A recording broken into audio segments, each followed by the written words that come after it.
Eu sou o Carlos Santana e o vídeo de hoje vai falar sobre como a tragédia, na perspectiva do Aristóteles, pode contribuir para uma melhora da qualidade de vida. É necessário começar falando sobre o mestre do Aristóteles, o Platão. Ele escreve no seu livro A República argumentos em torno de um sistema político ideal. Dentre seus argumentos está a expulsão dos artistas de Atenas. Platão entende que os artistas se dedicam a fazer uma arte em torno de cópias imperfeitas no mundo das ideias. E o seu alvo favorito é justamente a tragédia grega.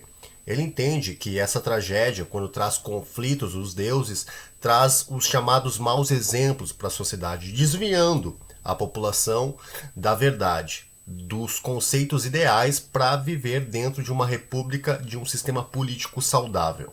Já Aristóteles, no seu livro A Poética, ele escreve sobre a comédia e sobre a tragédia. São dois livros que simbolizam a poética.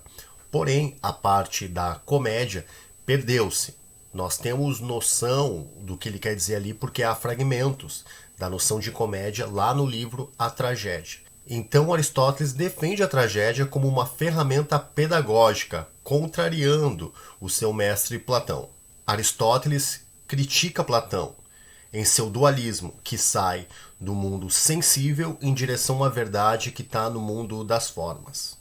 Aristóteles acredita que é justamente no mundo sensível onde está a filosofia, onde está a arte, que podemos encontrar as ferramentas para chegar à felicidade e viver uma vida plena na polis.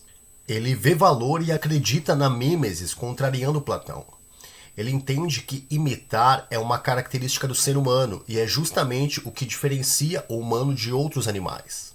Portanto, a imitação não deve se restringir a imitar o que está lá no mundo das formas, mas sim a imitar o que está aqui, no mundo sensível, no mundo das aparências. E se a imitação deve se conectar com o que está aqui no mundo real, ela não deve abrir mão de imitar o que supostamente é mal, o que supostamente seria um mau exemplo. Muito pelo contrário, é imitando o que é considerado mal que se chega a uma pedagogia. Então, a tragédia grega não é apenas imitação das atrocidades. Como eu disse, a característica do humano é imitar. Então, o apreço que nós temos pela imitação que há na arte trágica, ela é justamente pela habilidade do artista em conseguir imitar. E reparem que quando nós assistimos a algum filme de horror, por exemplo, trazendo para o período mais atual, ninguém sai aí cometendo atrocidades. Mas por que nós temos esse hábito e o prazer de assistir essas tragédias, no caso um filme de horror? Porque essa é uma característica nossa, admirar a habilidade do artista em fazer a imitação. É isso que Aristóteles quer dizer. E é aí que surge a catarse, que surge a purificação. Segundo Aristóteles, a população grega se purificava, se educava na medida em que percebia esses conflitos trágicos que haviam na tragédia grega. Enquanto Platão tem a teoria do mundo das ideias que ele acaba aplicando em tudo, Aristóteles tem a sua teoria do meio termo, da justa medida ou das virtudes, que ele aplica em tudo também.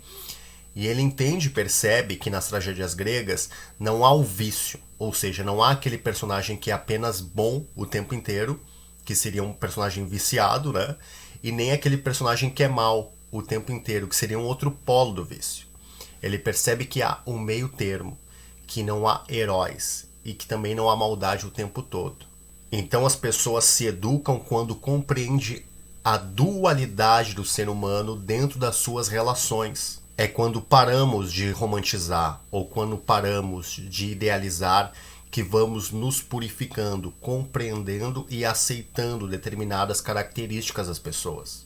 Aristóteles defende que a vida é trágica sim, e que é necessário olhar para essa tragédia, não apenas colocar para debaixo do tapete os conflitos, e sim olhar de cabeça erguida para poder compreender e se educar, ou para criar o processo de purificação que ele chama de catarse.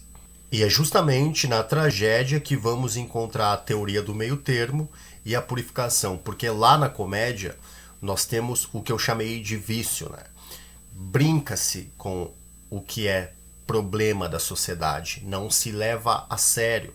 A comédia nos afastaria da realidade, distorcendo a realidade e nos afastando do pensamento, da reflexão sobre o que é obscuro na sociedade. Na comédia, o conflito que há entre as relações, que devem ser enxergados e muitas vezes doídos, se tornam meras risadas e não há reflexão ali. Portanto, o Aristóteles nos convida a enxergar as nossas trevas, enxergar as nossas sombras e enfrentar aquilo que nós não queremos enfrentar. É uma espécie de autoconhecimento lá no cerne da questão. É a tragédia grega que vai limpar, purificar as nossas emoções para alcançarmos a felicidade, que é o objetivo, segundo Aristóteles, da filosofia e da arte.